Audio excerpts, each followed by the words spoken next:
It is great to be in Erie, Pennsylvania. God bless you all.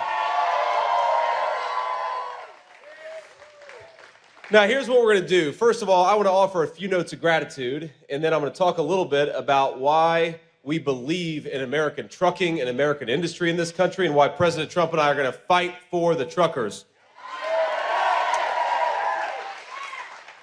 But before we do that, and then we're going to talk some questions from the media here. But before we do that, let me just make a few words of thanks here. So we have Macy Kantz, who owns a small business here in town. Where's Macy Kantz at?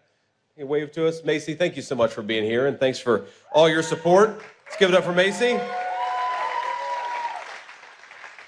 We have Dan Doyle, owner of Reliance Well Services. Where's Dan? Dan, thank you, man.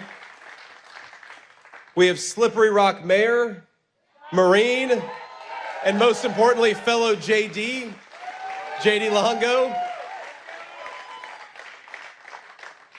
And we've, of course, got Harold Bender and his beautiful family, the owner of Hardinger Trucking. Thank you, Harold. And I believe,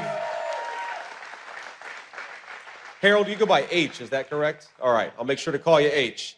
So thank you all for being here, and we're here to celebrate American trucking and here to celebrate American industry and remind everybody just how good our truckers could do if we get better leadership in the White House, which is why we're going to send Donald J. Trump back to the Oval Office.